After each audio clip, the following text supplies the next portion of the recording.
देखिए दोस्तों, आप इस बात से सभी वाकिफ होंगे कि इस साल G20 की प्रेसिडेंसी इंडिया के पास है। यानी जितने भी समिट्स या फोरम्स होंगे दुनिया के टॉप 20 देशों के बीच में, वो सभी इंडिया के दौरा होस्ट किए जाएंगे। अब आपके मन में एक सवाल आता ही होगा, आखिर ये G20 है क्या? इस G20 का क्या मकसद है? सब कुछ हम जानेंगे इस वीडियो में। यानी इंडिया और G20 के बीच में क्या रिश्ता है, ये G20 आखिर में है क्या? आपको क्या करना है, मेरे साथ जुड़े रहना एट द एंड तक। हर एक कंसेप्ट को मैं अच्छे से क्लियर करूंगा, ठीक है ना? So let's start.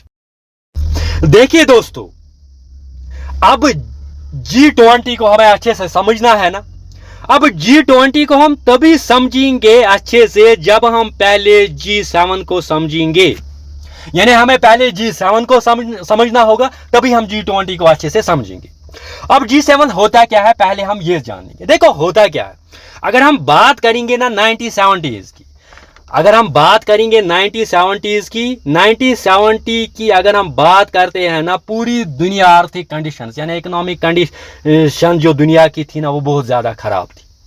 रीजन था ऑयल क्राइसिस ऑफ 1973। अब देखो होता क्या है, अरब कंट्रीज जो थी ना, उन्होंने क्या किया, उन्होंने ऑयल पे एम्बार्गो लगाया। उन्होंने ऑयल भेजना बंद कर दिया उन कंट्रीज को जो इसराइल को सपोर्ट कर रही थी। यानी हम यूजुअली अगर हम देखेंगे ना वेस्टर्न कंट्रीज में हम देखेंगे अमेरिका और यूरोप सपोर्ट कर रहा था किनको? इसराइल को सपोर्ट कर रहा था। अब अरब कंट्रीज ने क्या किया, उन्होंने ऑयल जो भेजना है वो बंद कर दिया। किनको? इन वेस्टर्न कंट्रीज को। ठीक है ना। अब उससे क्या आता है, उससे होता है ये कि ऑयल शॉर्टेज होती है पूरी दुनिया में, क्योंकि जो वेस्टर्न कंट्रीज थी ना, वो रिलाई थी, वो डिपेंड थी किन पे? अरब कंट्रीज पे, क्योंकि अरब कंट्रीज ही इनको तेल बेचते थे। अब पूरे दुनिया में क्या होता है, इकोनॉमिक रिसेशन आता है। क्या आता है? पूरे दुनिया में इकोनॉमिक रिसेशन आता है। जब पूरे दुनिया में इकोनॉमिक रिसेशन आता है ना, अब इस इकोनॉमिक रिसेशन, इस ऑयल शॉर्टेज और इकोनॉमिक रिसेशन को कंट्रोल करने के लिए अब क्या होता है, या यूं कहे पूरी जो इकोनॉमी है ये ट्रैक पे लाने के लिए, क्योंकि इस वक्त जो आर्थिक हालात थी ना, इकोनॉमिक कंडीशन थी ना, वो बहुत ज्यादा खस्त थी। अब पूरे इकोनॉमी को ट्रैक पे लाने के लिए, इकोनॉमिक कंडीशंस को इंप्रूव करने के लिए होता क्या है, एक इनफॉर्मल मीटिंग होती है। अब इनफॉर्मल मीटिंग किन की होती है? ये होती है USA, UK, France and Germany. यानी 4 कंट्रीज मिलते हैं। कहां पे? यूएसए में मिलती है, और यूएसए के व्हाइट हाउस में ये इनफॉर्मल मीटिंग करते हैं रातों रात। इसलिए मीटिंग करते हैं, इनका मकसद यही था कि जो ऑयल शॉर्टेज है इसकी कमी को पूरा करना, और साथ ही साथ जो पूरा दुनिया इस समय इकोनॉमिक रिसेशन में है, इससे कैसे हम बाज आए। तो इस इकोनॉमिक आर्थिक कंडीशंस को अच्छे करने के लिए, या यूं कहे इकोनॉमी को ट्रैक पे लाने के लिए क्या होता है, एक इनफॉर्मल मीटिंग होती है। ठीक है ना। अब इनफॉर्मल मीटिंग तो होती है कहां पे? यूएसए के व्हाइट हाउस में। वहां पे कौन कौन शमूलियत करता है, पार्टिसिपेट करता है? USA, UK, France and Germany. ठीक है ना। देखो होता क्या है, उसके बाद 2 साल के बाद 2 कंट्रीज मिल जाती है, इटली एंड जापान। क्या मिलती है? Italy and Japan. और ऑफिशियली अगर हम देखेंगे ना, 1975 की अगर हम बात करेंगे ना, तो फर्स्ट G20 मीटिंग जो होती है वो होती है फ्रांस में। कहां पे होती है? फ्रांस में होती है। मकसद था यही कि ऑयल की शॉर्टेज को कम करना, जो पूरा दुनिया जो इकोनॉमिक रिसेशन में है, इससे कैसे बाहर निकले। तो ये डिस्कस किया जाता है इस मीटिंग में। तो यहां से होती है शुरुआत, यहां से बनता है ग्रुप ऑफ 6 कंट्रीज। तो पहले G7 नहीं था, पहले G6 था। ठीक है ना। 1975 में पहले G6 बन गया। ठीक है ना। अब होता क्या है, उसके बाद 1976 कनाडा ज्वाइन करता है और बन जाता है G7। यानी G6 कब बन जाता है 1975 में, जब कहां पे मीटिंग होती है, फॉर्मल फर्स्ट मीटिंग कहां पे होती है, फर्स्ट ऑफिशियल मीटिंग कहां पे होती है, फ्रांस में होती है। मकसद इनका था, मकसद इनका यही था कि इकोनॉमिक कंडीशन जो कैसे हम ट्रैक पे लाए, और साथ ही साथ ऑयल की शॉर्टेज जो इसको कैसे हम ऑयल की शॉर्टेज जो है इसको कैसे हम कम करें, और साथ ही साथ इकोनॉमिक जो दुनिया पूरा दुनिया जो इकोनॉमिक रिसेशन से सफर कर रहा था, इससे हम कैसे बाज आए। ठीक है ना। अब ये जो कंट्रीज मिल रही थी ना, इन कंट्रीज में एक कॉमन था कि इनकी जो डेमोक्रेसी थी ना, वो लिबरल डेमोक्रेसी थी और आइडियोलॉजिकली ये सेम थी।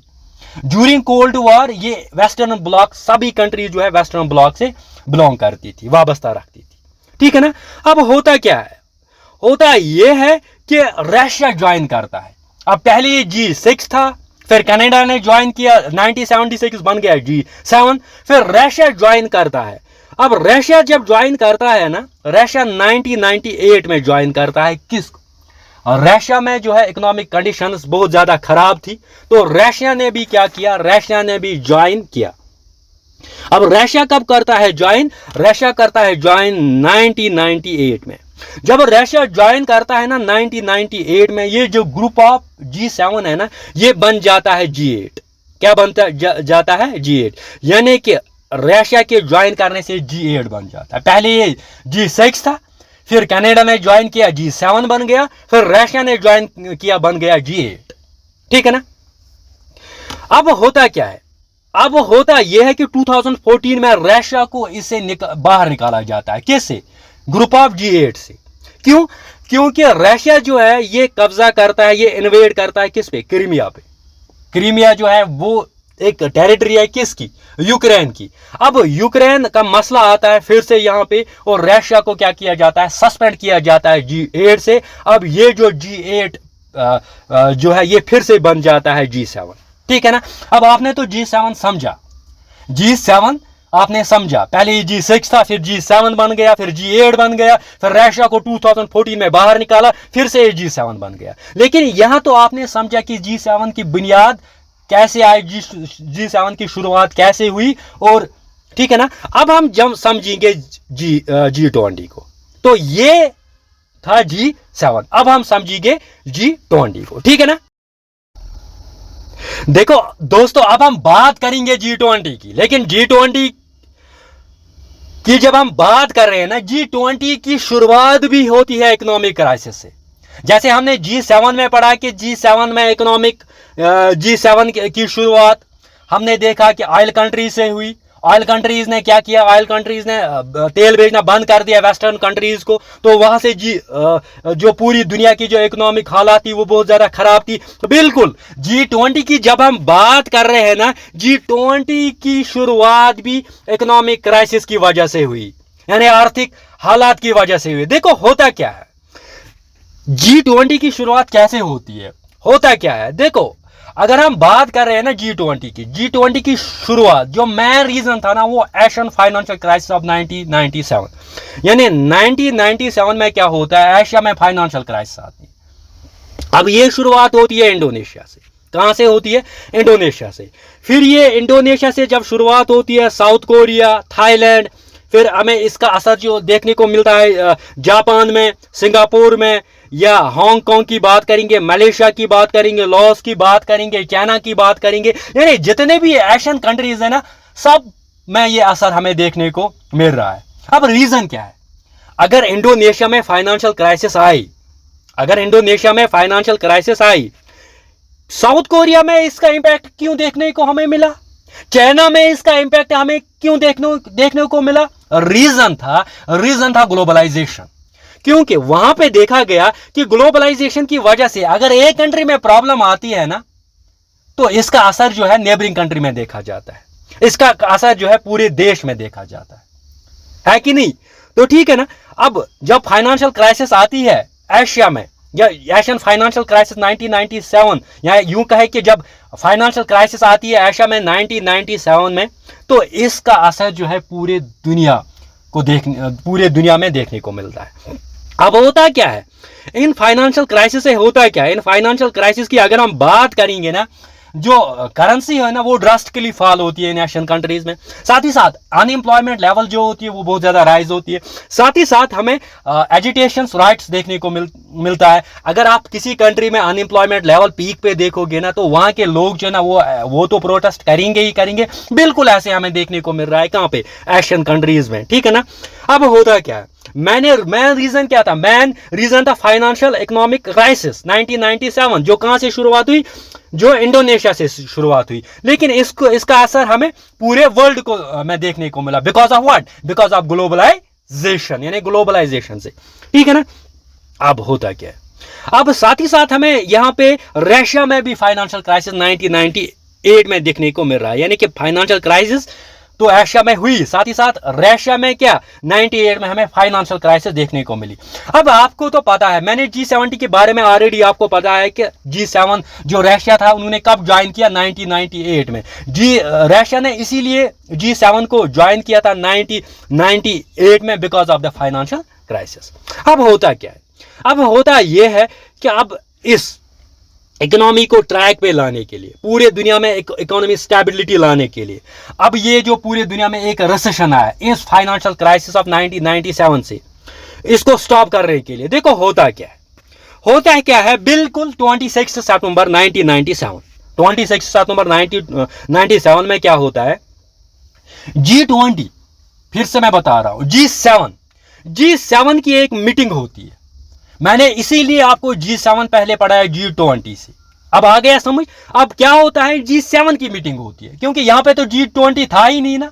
फाइनेंशियल क्राइसिस आ गई, नो डाउट, पूरे एशिया में फाइनेंशियल क्राइसिस आ रही, पूरे दुनिया में इकोनॉमिक रिसेशन देखने को मिला।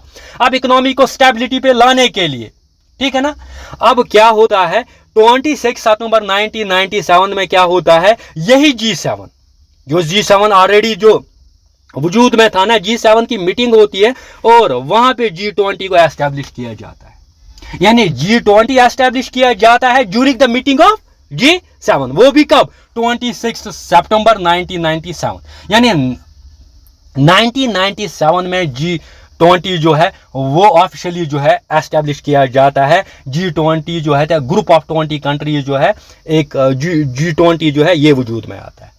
अब होता क्या है, अब हम इस G20 की हम बात करेंगे। देखो इस जो G20 की बात हम करेंगे ना, तो इसमें पहले आती है G7 कंट्रीज।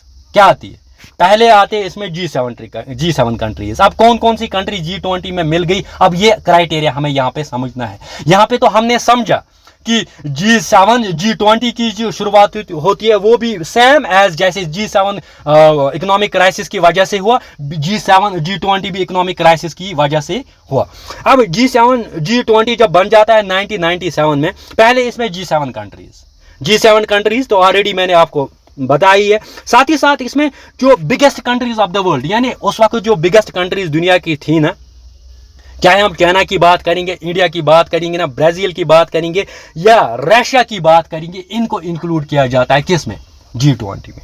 एक तो G7 कंट्रीज है ही और बिगेस्ट कंट्रीज जो है इनको जो है इस G20 में जो है इंक्लूड किया जाता है। क्यों, क्योंकि जब भी क्या होता है, जब भी कोई फाइनेंशियल क्राइसिस आती है ना, तो पूरे दुनिया में इसका असर दिखने को मिलता है। अब G7 कंट्रीज ने सोचा कि नहीं, हमें जो है इस ग्रुप को जो है बढ़ाना है। G7 तो अपनी जगह है, अब हमें जो है एक अलग से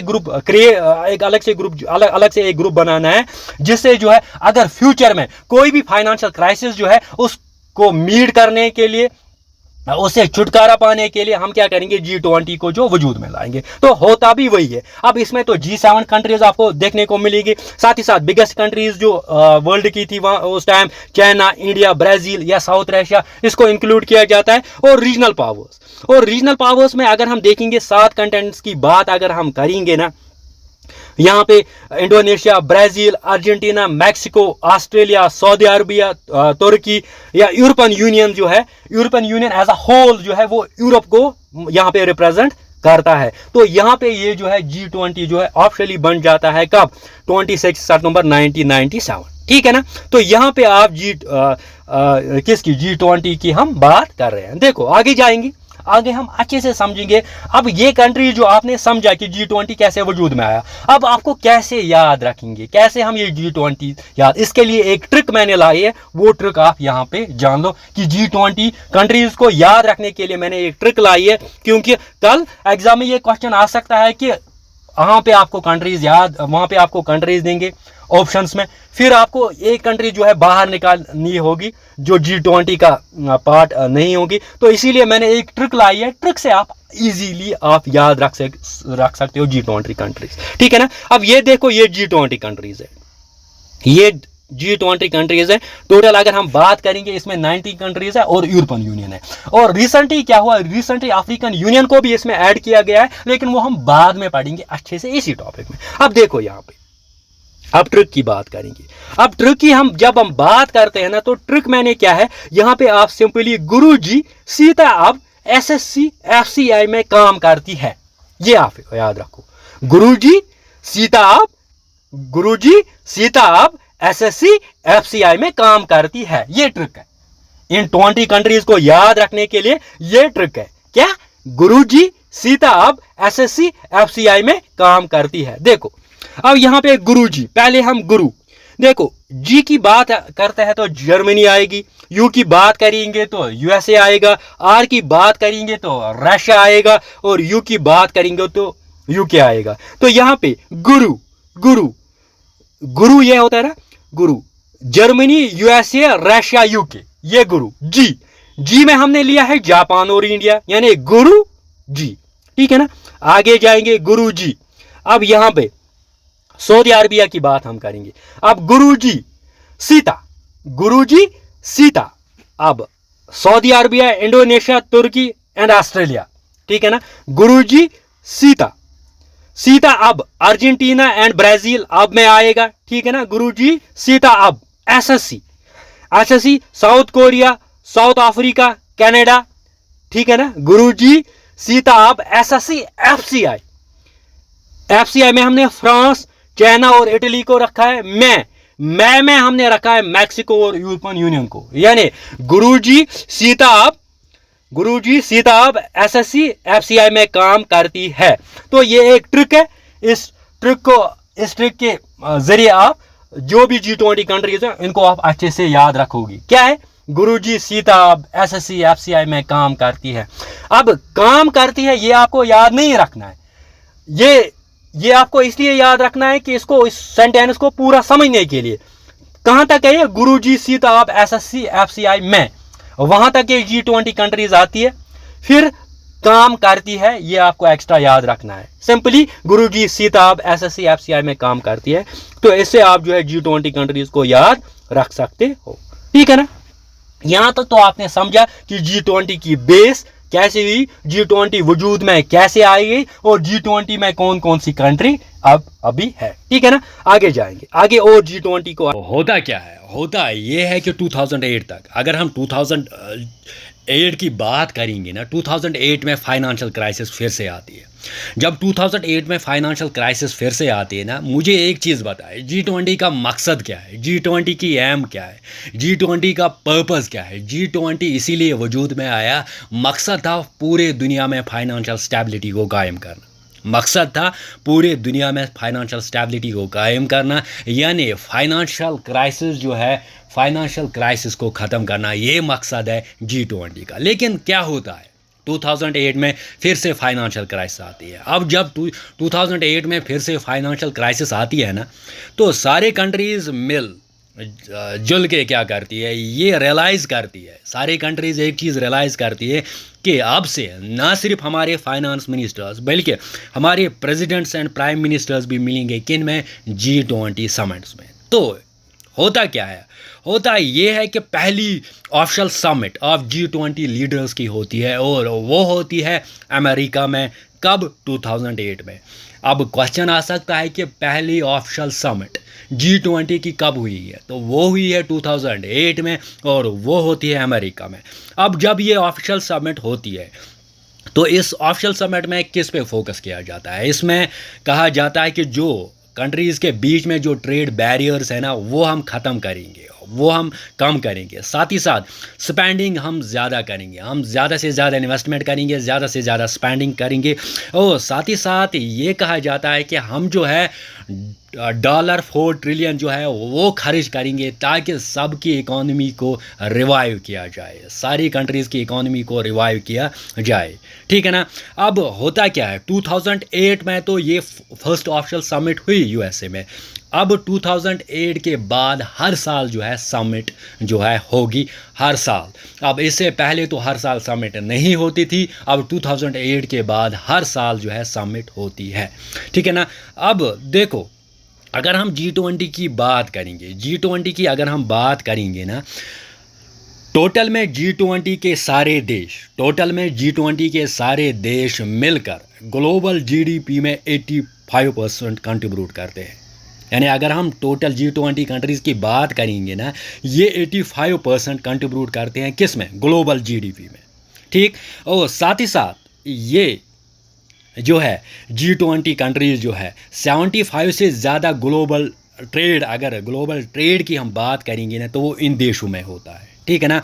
और साथ ही साथ अगर हम बात करेंगे 2/3 ऑफ वर्ल्ड पॉपुलेशन, यानी 2/3 जो वर्ल्ड की पॉपुलेशन है ना वो इन्हीं कंट्रीज़ की है। यानी इन्हीं देशों को अगर हम देखेंगे ना, ये 21 जो देश है ना, या यूं कहे इसमें जितने मेंबर्स हैं ना, ये कंस्टिट्यूट करते हैं 2/3 ऑफ द वर्ल्ड पॉपुलेशन।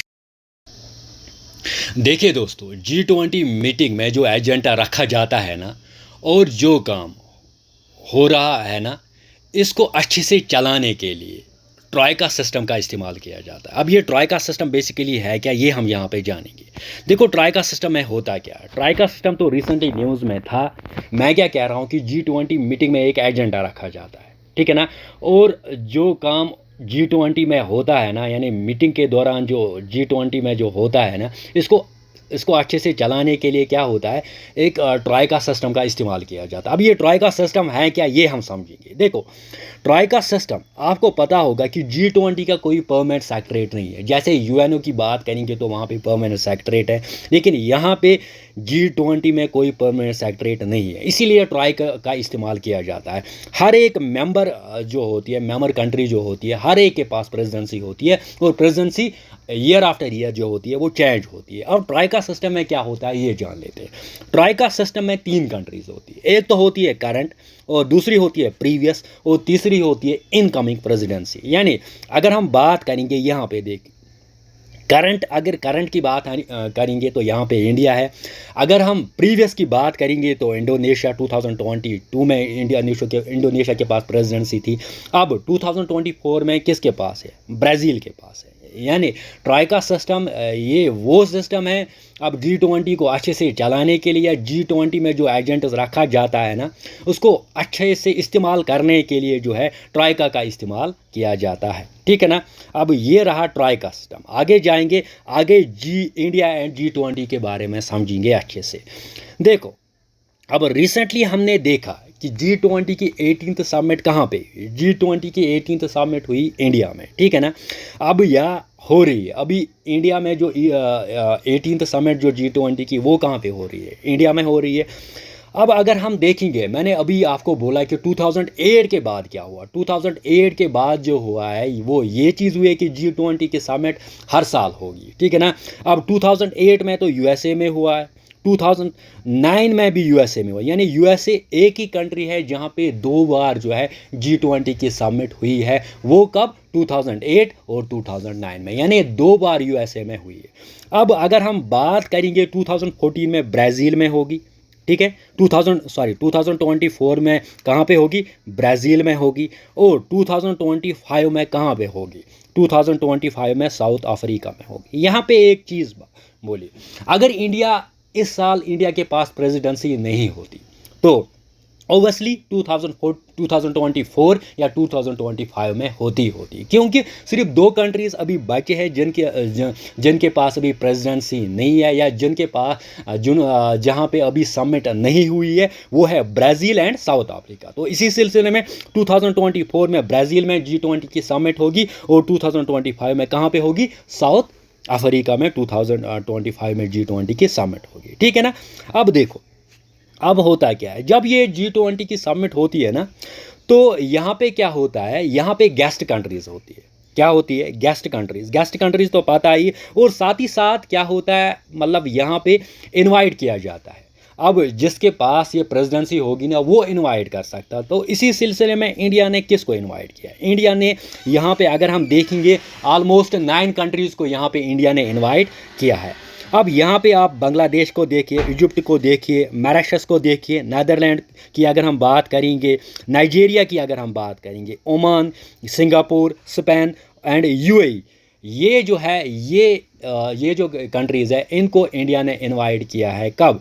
2023 में। लेकिन यहाँ पे एक चीज़ आपको इम्पॉर्टेंट याद रखनी है कि स्पेन, अगर हम स्पेन की बात करेंगे ना, स्पेन जो होता है वो परमानेंट इनवाइटी होता है। यानी स्पेन जो है वो खुद ब खुद आता है, किस में? वो इस G20 मीटिंग में जो है शमूलियत करता है। लेकिन इंडिया की बात करेंगे, इंडिया ने जो है कितने कंट्रीज़ को इनवाइट किया है? 9 कंट्रीज़ को इनवाइट किया है। लेकिन अगर हम एशिया की बात करेंगे, एशिया में सिर्फ इंडिया ने किसको इनवाइट किया है? सिर्फ बांग्लादेश को एशिया में जो है इनवाइट किया है। ठीक है ना? अब इस बार जो इंडिया ने थीम रखी है ना, नया हर साल थीम एक होती है G20 की। अब इस बार इंडिया के पास G20 प्रेसिडेंसी है। इंडिया ने थीम क्या रखा है? इंडिया ने थीम रखा है वासुदेवा कुटुंबकम। वासुदेवा कुटुंबकम मतलब होता है the world is one family, यानी one earth, one family, one future.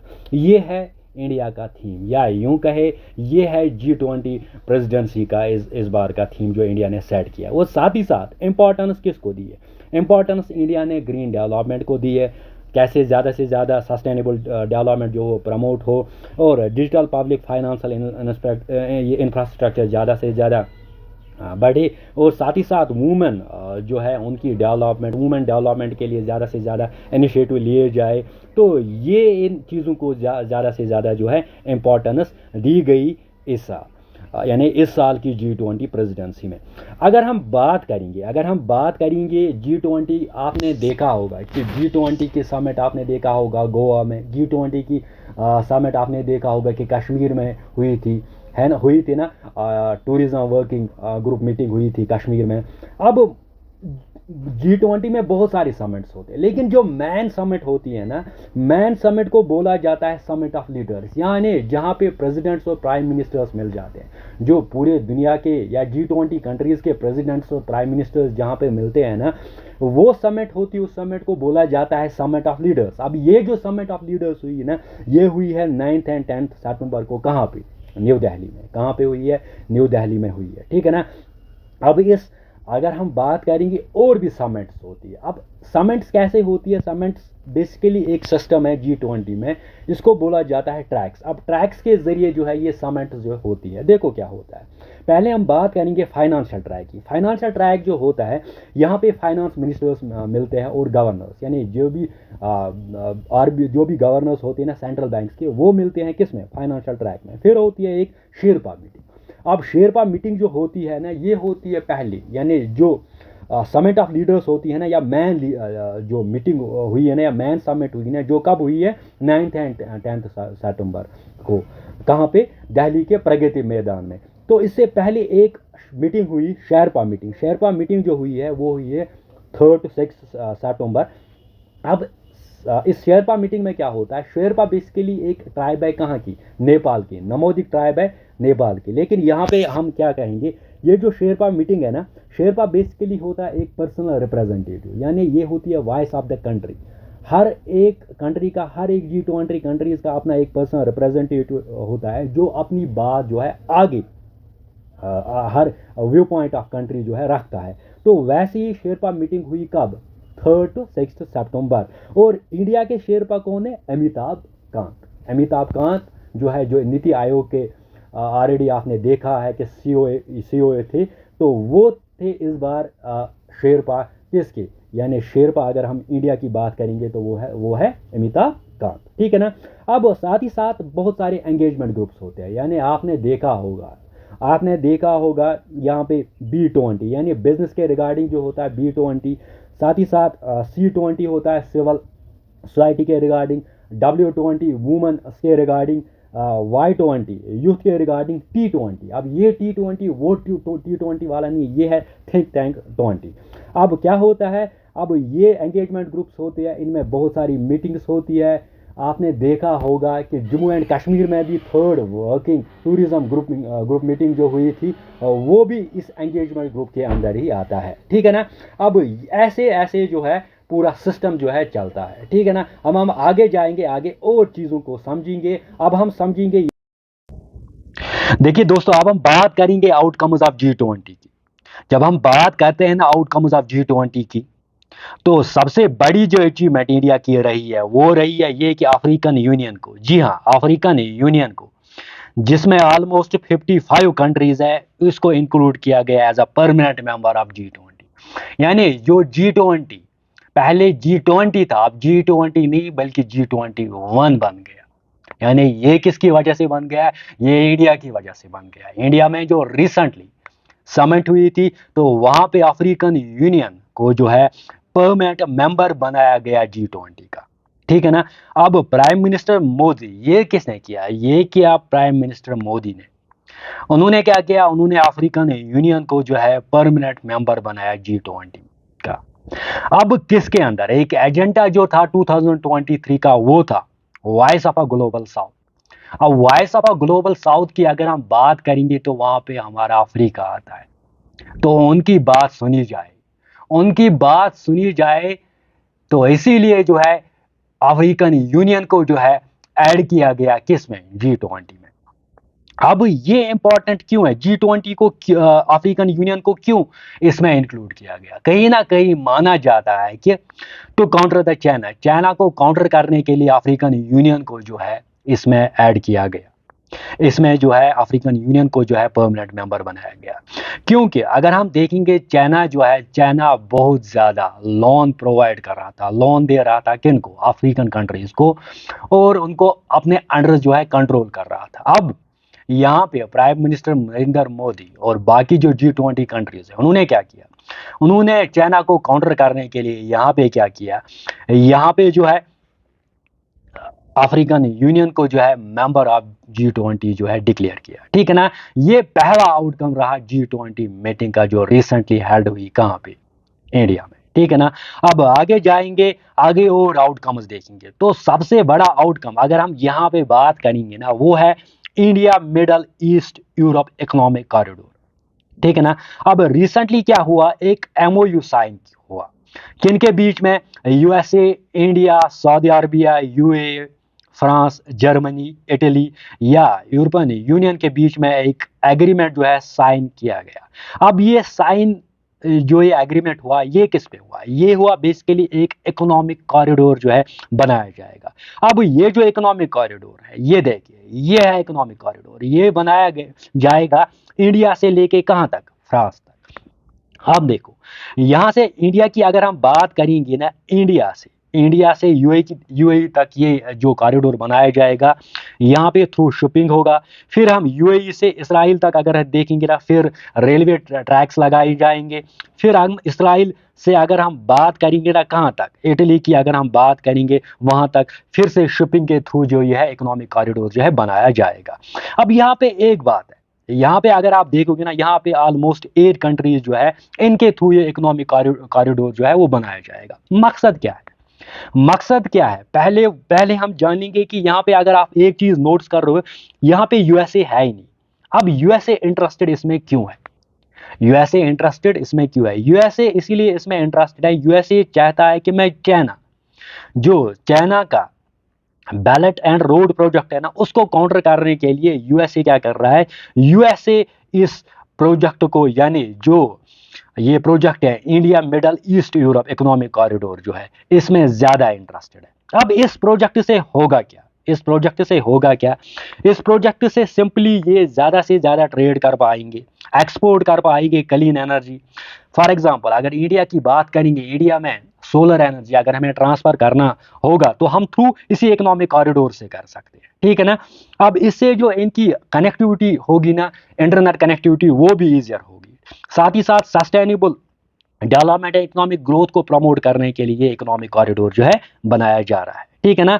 अब यहाँ पे आप देख रहे हो ये कहाँ से स्टार्ट होगा, इंडिया से स्टार्ट होगा और फ्रांस से ये खत्म होगा। अब यूएसए इसमें इसीलिए इंटरेस्ट है क्योंकि यूएसए चाहता है कि जो चाइना का वन बैलेट रोड प्रोजेक्ट है ना उसको काउंटर किया जाए, तो इसीलिए इसमें यूएसए इंटरेस्टेड है। अब रिसेंटली यूएसए ने कहा कि हम जो है डेडलाइन यानी 6 मंथ्स तक ये जो है इस पे हम इसमें जो हम काम स्टार्ट करने वाले हैं। तो ये था आपका इकोनॉमिक, ये था आपका middle east Europe economic corridor जो इस G20 का एक मैन आउटकम है, ठीक है ना, ये आपको समझना है, ठीक है ना। अब हम आगे जाएंगे, आगे और चीजों को अच्छे से समझेंगे। देखो इसमें और एक आउटकम निकला, आउटकम क्या निकला G20 की अगर हम बात करेंगे ना, प्राइम मिनिस्टर नरेंद्र मोदी ने क्या किया, ग्लोबल बायोफ्यूल अलायंस को लॉन्च किया। अब ये ग्लोबल बायोफ्यूल अलायंस होता क्या है ये हम जानेंगे। देखो इसमें क्या होता है, ये वो इनिशिएटिव था, यहाँ पे नरेंद्र मोदी ने सब जो भी प्रेसिडेंट्स थे या प्राइम मिनिस्टर्स थे उनको एक रिक्वेस्ट की कि आप जो है इस G20 यानी इस G20 ग्लोबल बायोफ्यूल अलायंस में आप क्या कीजिए, आप ज्वाइन कीजिए। अब इससे क्या होता है, इससे क्या होगा, देखो इससे क्या होगा, मैन पर्पस क्या है इसका, मैन पर्पस इसका यही है कि पेट्रोल की अगर हम बात करेंगे ना, पेट्रोल में हम ब्लेंड कर सकते हैं एथेनॉल, क्या कर सकते हैं एथेनॉल, वो भी कितना 20%, यानी पेट्रोल की जो सेल होती है ना उसमें 20% एथेनॉल को क्या किया जाएगा, ब्लेंड किया जाएगा। क्यों क्यों सस्टेनेबिलिटी को प्रमोट करने के लिए और क्लीन एनर्जी को प्रमोट करने के लिए, ये जो है हमारा ग्लोबल बायोफ्यूल अलायंस जो है ये लॉन्च किया नरेंद्र मोदी ने, ठीक है ना। अब यहाँ पे इंडिया की एम ये है कि 2025 तक जो भी यहाँ पे पेट्रोल जो है ना पेट्रोल की सेल होगी ना उसमें 20% जो होगा वो उसमें एथेनॉल होगा, यानी एथेनॉल मिक्स किया जाएगा किसमें, पेट्रोल की सेल में। तो इससे होता क्या है, इससे ये होता है कि जो हम अभी डिपेंडेंट है किस पे, फॉसिल फ्यूल्स पे, तो वो डिपेंडेंस जो होगी वो कम होगी। तो ये भी एक इंपॉर्टेंट एग्रीमेंट जो था जो अभी रिसेंटली साइन हुआ किन के बीच में, इंडिया और G20 कंट्रीज के बीच में, कौन सा, ग्लोबल बायोफ्यूल अलायंस, जिसमें क्या किया गया कि पेट्रोल की जो सेल होगी उसमें एथेनॉल को 20% जो है मिक्स किया जाएगा।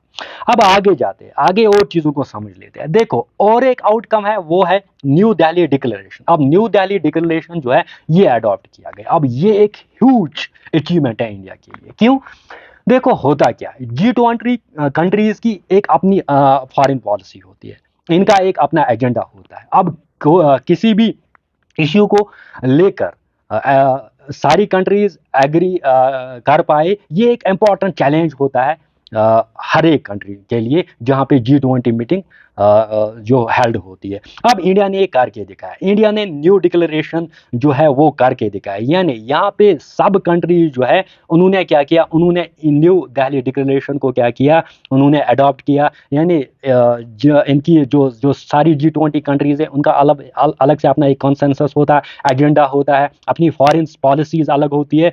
तो उन्होंने जो है ये डिक्लेरेशन जो है अडॉप्ट की है। इसीलिए अगर हम यहाँ पे देखेंगे अमिताभ कांत जो है वो ट्वीट करते हो, वो क्या कह रहे हैं, historical and path breaking G20 declaration with 100% census, यानी 100% सेंसस 100% कॉन्सेंसस इस न्यू दिल्ली डिक्लेरेशन को मिला है, यानी हर एक ने एग्री किया हुआ है, ठीक है ना।